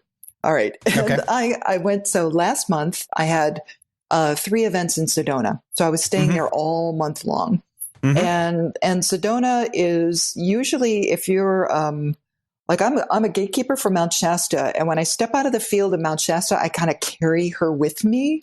And I came into the field of Sedona and my first meditation was extremely vivid. This was on a Tuesday. So on this particular Tuesday, at the beginning of the month, my first meditation was this really lucid vision of all these circular, lined up stained glass windows. And they had scalloped edges, and they all had saints, different saints and like these, holy scenes, and but they were extremely vivid and they were all kind of like floating, but there was a light flickering behind them. And I was like, well, that's kind of interesting. And on this one particular circle came a little bit forward, and there's a saint on one side, and on the other side, and this flickering activity is happening behind it. And on the other side is a bull. And it looks kind of like an astrological bull, right? Taurus. And it's leaping off the window, like something's happening behind the window and that it doesn't like. And this bull is leaping off the window. And this really stuck with me because like the whole vibe, I was like, something's happening, something's going to happen. And 5 days later, Notre Dame happened, which is a big rose window that I actually drew when I was in college. For a period styles class. Wow. But I was like, oh, wow, the rose window is all these circles with the scalloped edges and the saints on it and everything like that. I was like, okay, so that event was pre-planned because if a gatekeeper sees it a few days before it happens, it means it was a planned event. So I was like, okay, so something's going on there, and the flickering was the fire. So I was like, okay, what's up with this bull, right? So this Taurus thing connects to this moon that we just experienced when we were talking about last weekend with this moon experience in Taurus. So it's all this like Taurus like astrological movement thing. And I am not into astrology at all. So you can ask your astrologer friends like what alignments were happening. But they were like, well, then when this thing happens with Taurus and everything, like this next phase of embodiment is going to happen regardless of what's this event going on with Notre Dame was about. And I found it really interesting because I actually told a bunch of people at a party, I was like, oh, I saw these stained glass windows and this flickering light and this bull jumping off of that and everything. And then a couple of days later when the Notre Dame fire happened, all my friends are calling me going, oh my God, the windows. You saw it? Yeah. Wow. So I thought that was kind of cool because it tied into the timeline shift that we're in right now. They give us dates, but it's like this big passage that we're in right now.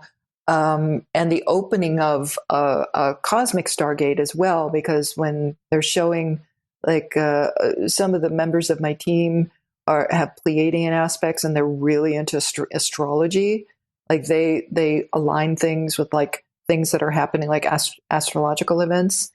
So they kind of influence some of those visions sometimes. And then I have to pay attention to astrology during the gateways. I'm like, what's going on with astrology? They're like, oh, this big Taurus thing. So I was like, okay. So I found that interesting. Definitely interesting, because interesting. Yeah. Because that stuff happens kind of consistently with the visions. And it was like right after that, I had another vision of myself standing on top of this giant stone structure with my hands up, with a big bowl in my hands, like a big metal bowl, almost like a singing bowl, but it was kind of flat. And there's all this like lightning and electricity coming into that, but I'm holding my hands straight up in the air with this bowl, all this lightning and electricity and everything. And a couple days later, I found myself on the Hoover Dam. Oh, wow. I was driving back from Sedona and I'm standing on the Hoover Dam and there's those big statues with their arms straight up. I don't know if you've ever seen them. No, giant statues with their arms straight up, and it's a power plant, right? So I'm like, oh, that's the electricity and the giant stone wall and everything.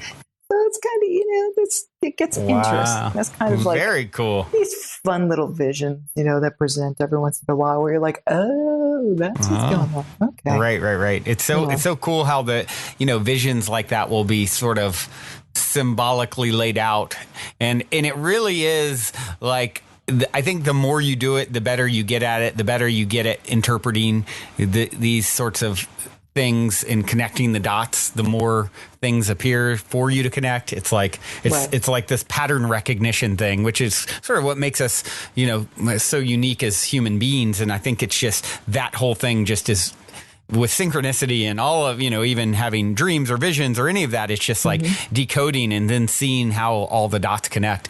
It's like, that's a big part of all of this. And you're connecting the dots even further as you talk about, oh, hold on, it's a different experience for me now because I realize it's not so strange, these beings that I'm communicating with, because I realize there are other aspects of me, And I think the more we can get comfortable with that notion, the more it's going to make the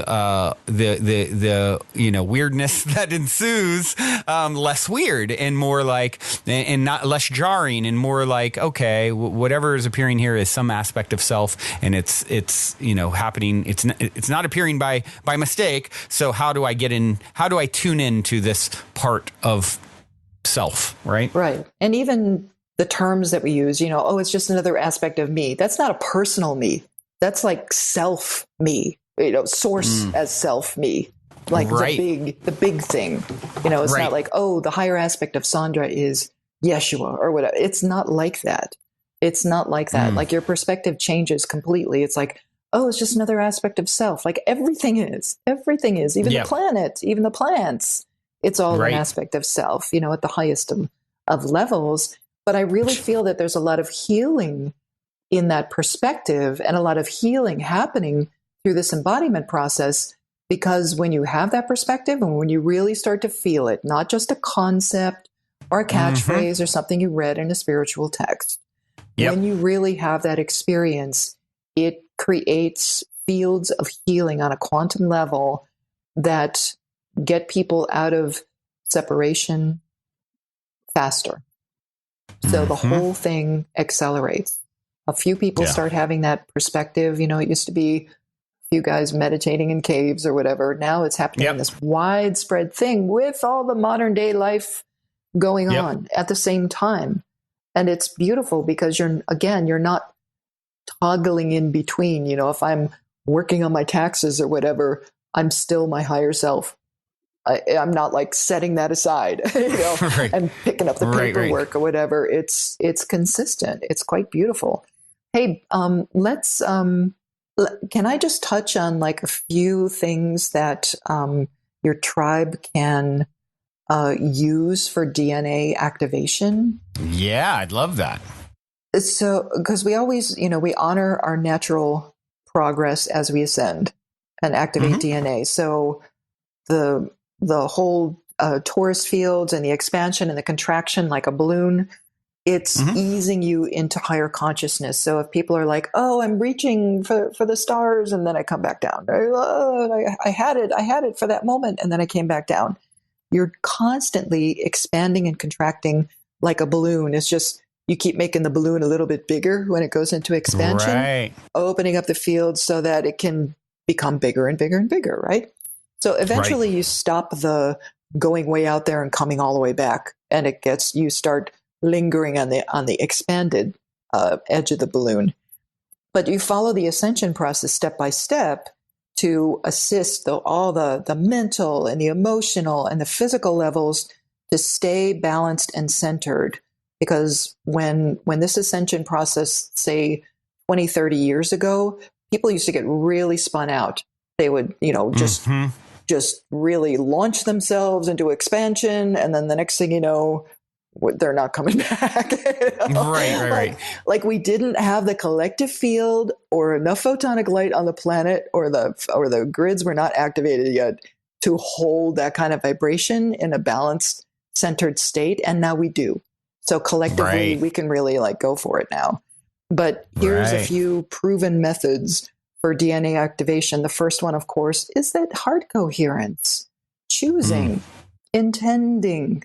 No, nothing happens without that intention. Visualizing and practicing a heart-centered life. It's not as difficult as you think it is.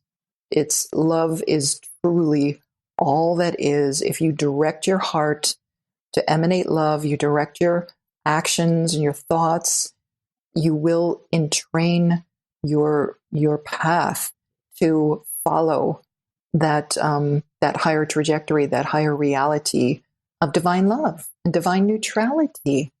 It's a beautiful state of consciousness. So that's your first thing, because the DNA activation doesn't work without it.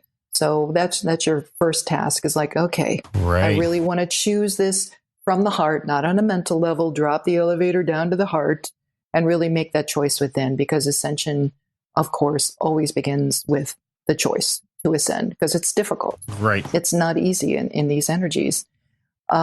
Meditation, cultivating that peaceful, calm state is all, gosh, I don't know what I would do without it. I really don't feel that any of this would happen without the meditation. And it doesn't have to be hours and hours and in caves in the woods and everything. Literally twice a day for 20 minutes and you're good. Right. You know, find the moment, especially first thing in the morning, because that's when your downloads are clearest. You know, if you do it right after you wake up. Commands and decrees. I'm so glad that there's a whole new a range of articles coming out now that are actually reflections of articles that were published like back in the early 2000s. It's kind of fun to watch the Light Tribe every once in a while. It's there's the new thing, science has proven, you know, you can change DNA with your words, and it comes out like every couple of years. But commands and decrees are a long honored tool of using intention and voice to activate and expand the consciousness, your form, your fields, your DNA.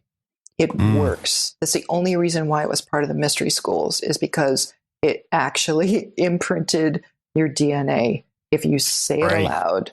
And there's some, you can be super fancy with your commands and decrees, and wow, I really go for it. You know, I write long, lengthy decrees. You can write your own or borrow them from spiritual teachers. But if you, and it's not the old school new age affirmations, you know, it's not this empty thing. It's a really heart-based decreeing, this is so, this is my reality, you know, DNA, light up, and feeling it and having your intention with that. You know, you're directing your reality, your form, to do something new. Another one is feeling.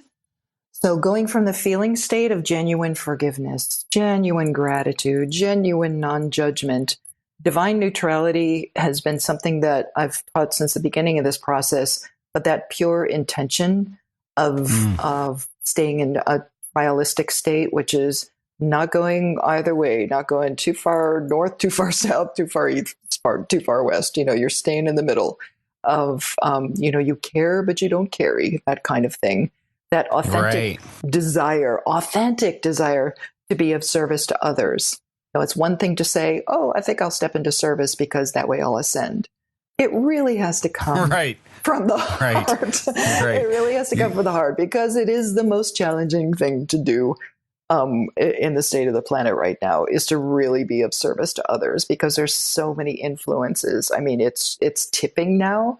It's shifting, because even like the high-end, you know, entrepreneurial models are like, oh, if you give everything away, then people will want to do business with you. I'm not talking about that.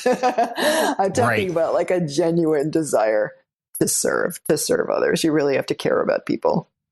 Detoxification. Wow. On all levels, spiritual, physical detoxification, mental detoxification, emotional detoxification. You really want to empower your bio landscape to handle evolution. You know, that's something that, you know, eating live organic food and activated water, and everything's blessed and intentional.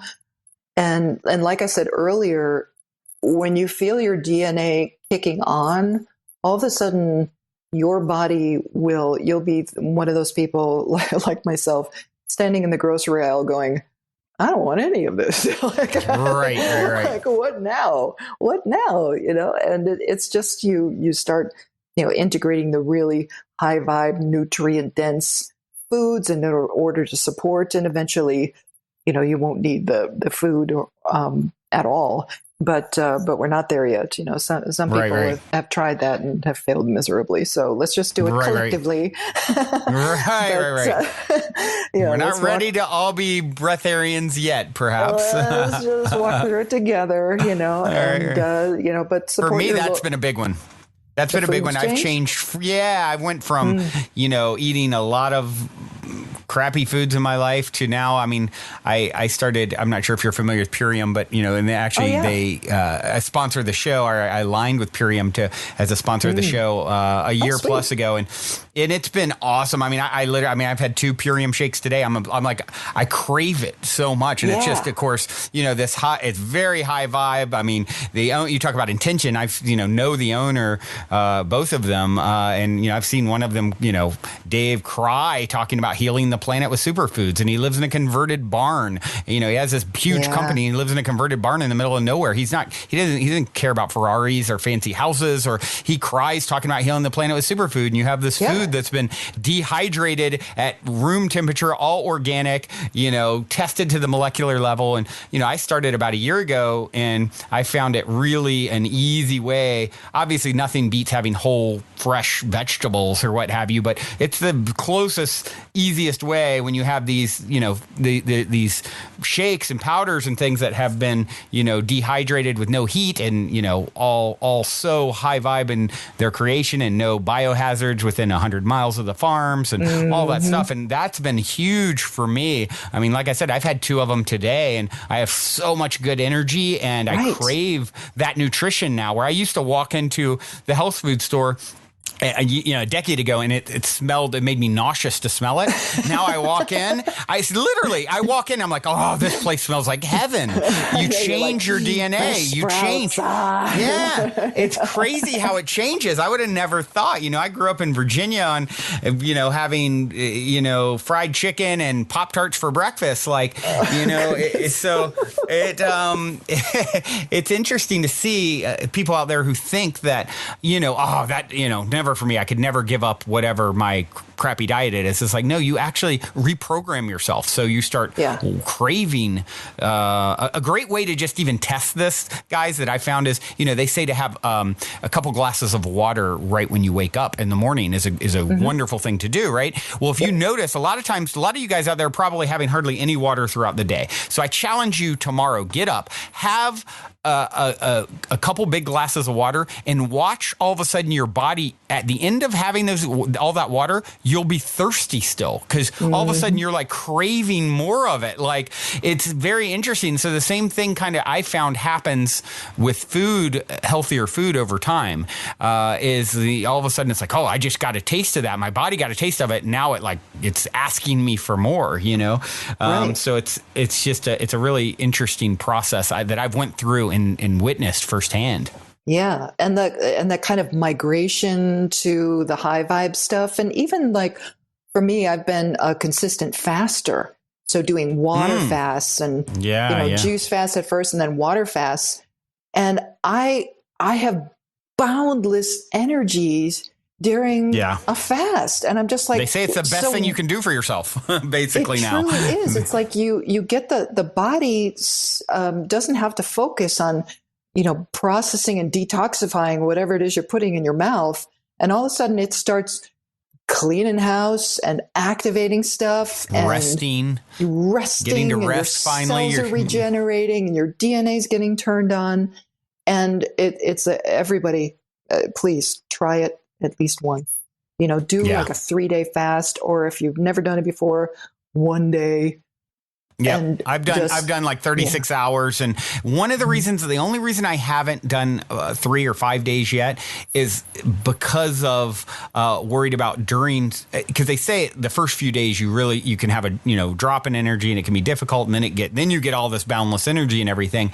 And my plate has been so full. I've been a little timid to do it. And just in general, it's intimidating, when you never went. Like I said, I went 36 hours and I've done a lot of intermittent fasting where you go 18 hour, you can do it different ways, but 18 hours on and 6 where I'll eat and 18 off. And they say that's really good as well. But I haven't went fully 3 to 5 days yet, but I intend to in the very near future, because they're basically now science is coming out and realizing like, hold on, maybe there's a reason they were doing this thousands of years ago and saying this is like an important part of what you should be doing. And it's fascinating, the autophagy that happens in the body where the cells are like, it's basically recycling all the defunct, kind of crippled cells and it's just like this whole fascinating process is happening.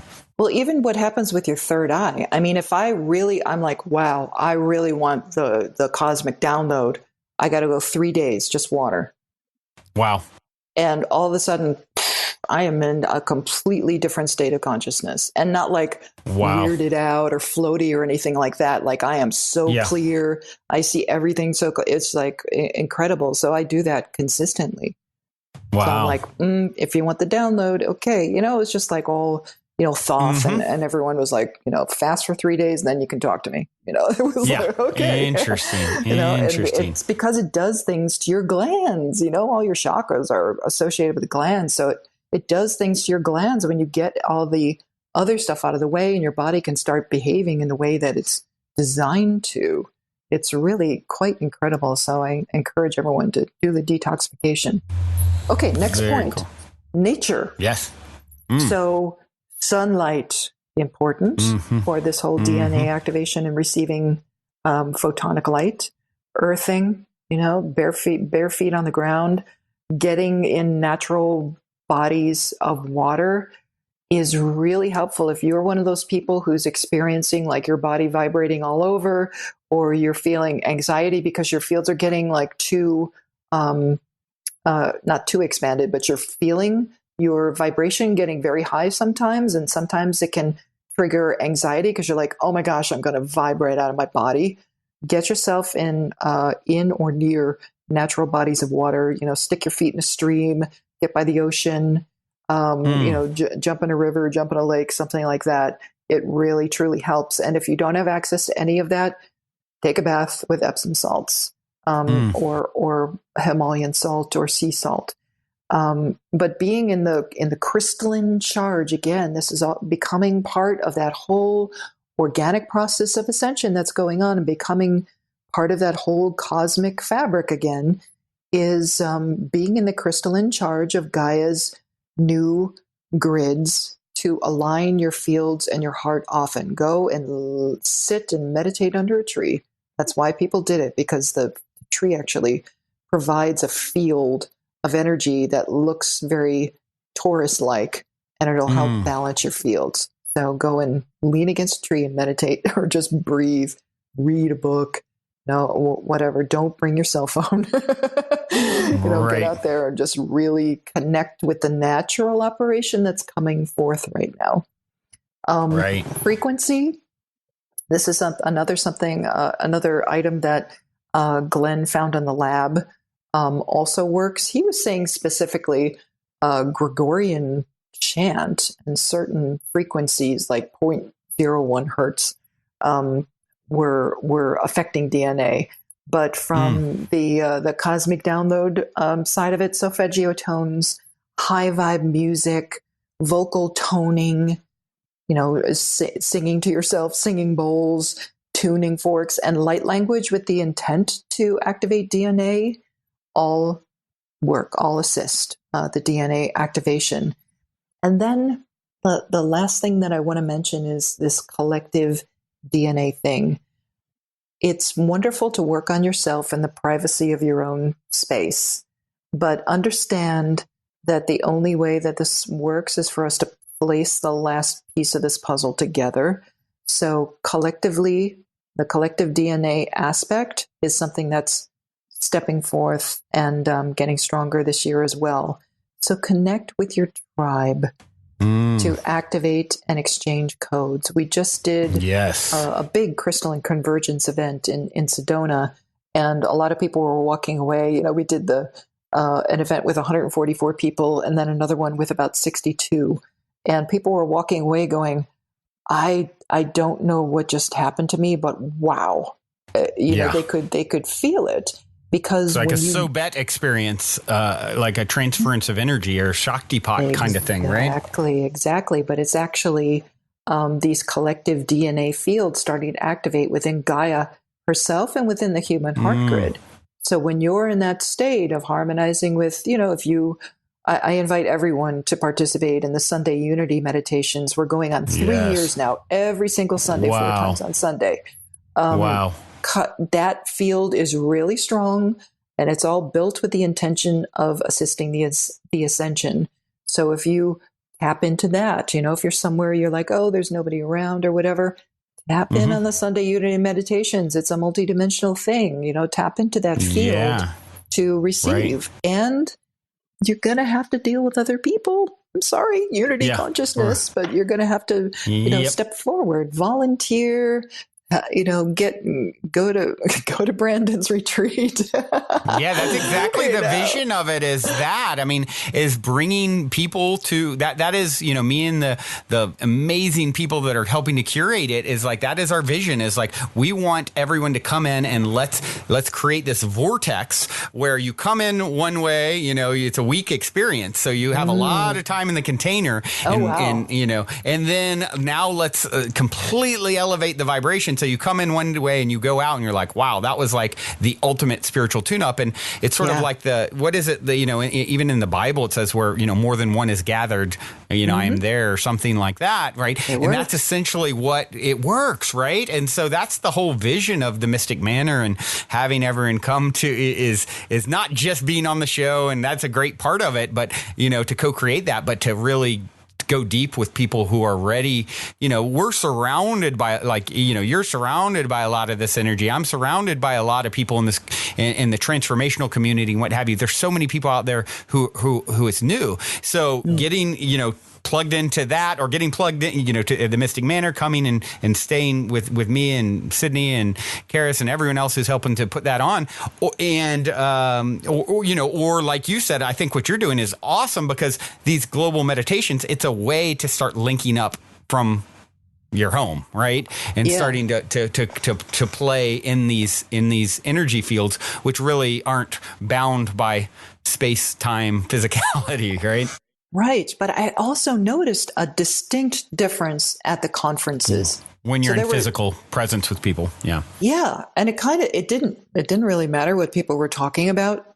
There's somebody on stage talking about something related to awakening and ascension, right? Yeah. But it's what the vibe was happening, and the energy it wasn't permeating. like the conversations and the hugs and the connection, like everybody is getting into the collective, the field of the resonation of their heart coherence and like exchanging codes and activating each other. And it was just like, wow, this is really quite extraordinary. Very different experience than even last year.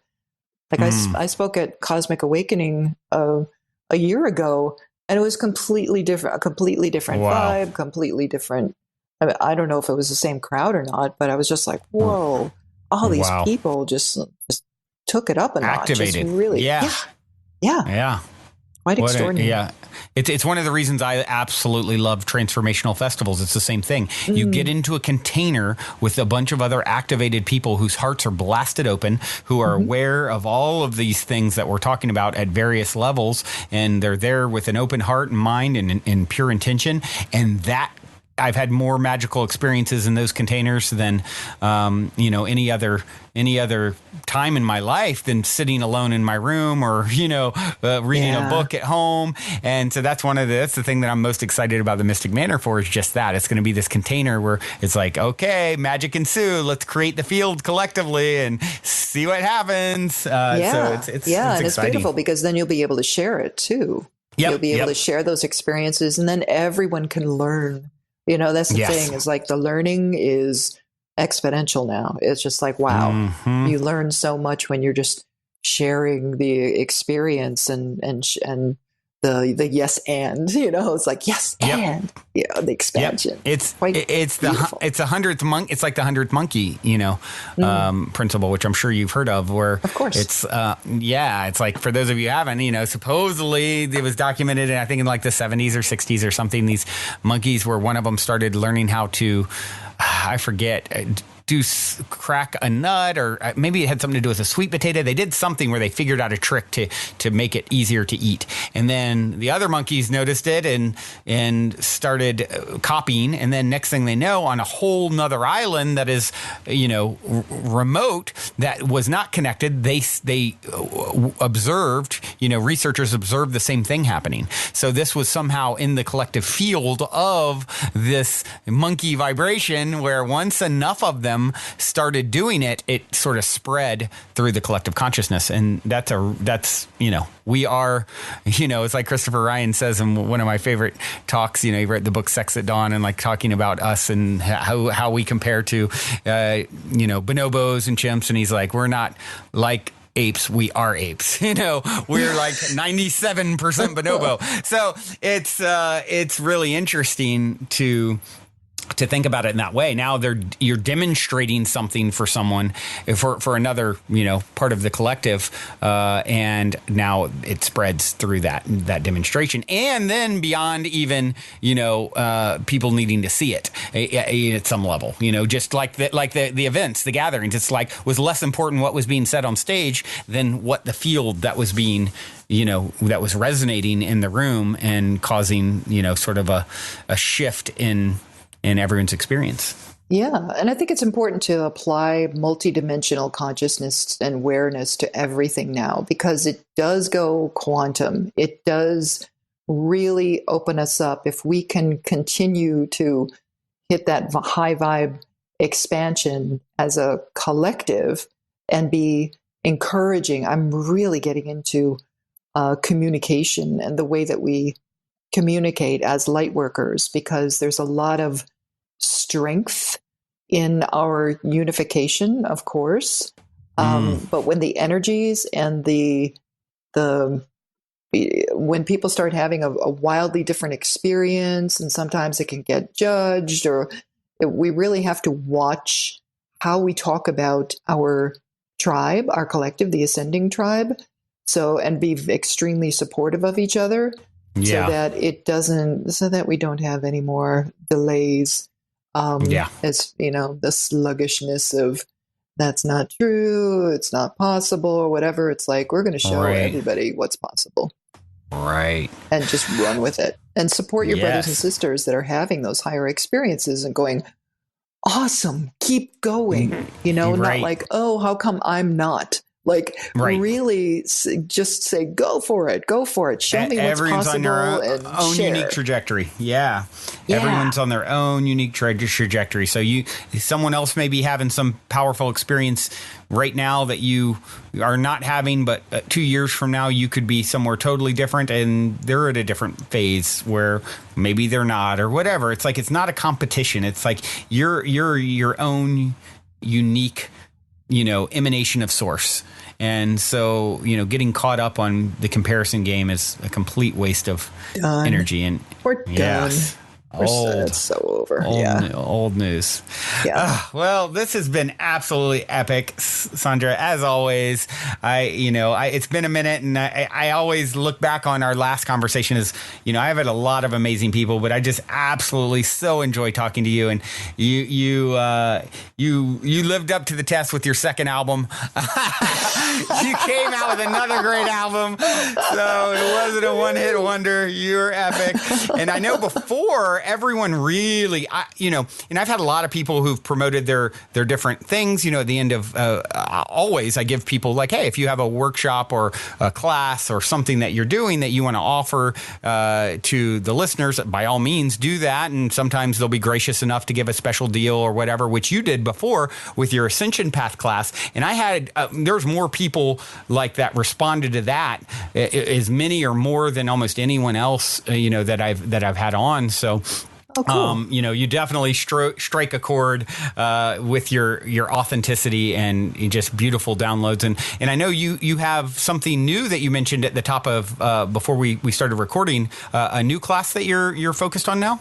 Yes. So I was given a download last summer that wayshowership, like people stepping into a brand new level of service, like what we were talking about earlier, like everything's going to change. You're going to get rid of most of what you were doing last year and go into this brand new level of service next year. So I created this class to prepare people, to assist people who were going through that, and whether it's called Wayshower Empowerment. And it's specifically for people who are stepping into either a brand new level of wayshowership, or they're wondering, okay, how exactly do I do this? I've been kind of like, tripping down the path and haven't had a lot of clarity or whatever. So I did it in the Sandra way, with a very deeply comprehensive step-by-step, a ton of information, modules, videos, meditations, like all of that, and poured into this class. Like, how do you do it? How do you stay aligned? How do you discover that next level of service? How do you stay focused throughout the day and deal with the energies of embodiment at the same time you're trying to assist other people, while you're going through this process? It deals with communication. It deals with how to light and code your service. It deals with every aspect of providing a light worker service, a service that's in service to the ascension, to the awakening, to spirituality in this new light. So rather than go over, anything that's been addressed before, it's dealing with where we are right now. So it was kind of like a precogged class for what we're experiencing right now. So it's about literally empowering wayshowers who want to express themselves and are wondering, how do I express myself in this new thing that I am, this new thing that I am in the process of becoming, and how can I truly serve and discover my new gifts and bring them forward with integrity, because everything has to be with intention and integrity. Yes. Clear and direct communication has to have an aspect of co-creation to it. And then I also address like all the challenges of wayshowing and how you deal with that. Because a lot of people don't do it because they're afraid of what other people are going to think, or how do I do that? How do I get by? What do I do about this? What do I do about that? What if that person says this? How do I deal with, too many clients, not enough clients, all that stuff. I threw it all into wayshower empowerment. So it's right where we are right now. That sounds robust and epic. It is epic. I make epic classes. You know that. I know. I have 0.0 doubt, Sandra. You are because you are epic, and you are willing to do something similar as before, which is give everyone a very, very generous discount. Correct? Yes. So the class sells for $333, but Positive Heads, how about $222? And we'll give you a special link on your site, right, Brandon? Yeah. I'll put it. We'll put it at positivehead.com // wayshower. So positivehead.com /wayshower. That's WAYSHOWER. Yeah. Great. And awesome. I'll have a description of all that stuff in the link. So yeah, check it out. Yeah, very, very cool. Well, I certainly appreciate you doing that. And I know those who feel called to participate in the Wayshower Empowerment class appreciate it as well. So thank you, Sandra, so much for putting that together. And thank you so much for coming on. We're definitely running longer than I normally do because there's so much. I feel like I could talk to you forever and a day. And we're going to have to do that. We'll get you on Optimistic if you're going to be in the LA area. Yeah, let's make that happen. Exciting, brother. Okay. So stay tuned, everyone, for that. And with that being said, Sandra, you have a wonderful, wonderful rest of your now. And until we cross paths again, journey well, my friend. Blessings, brother. Absolute honor to connect with you. Thank you.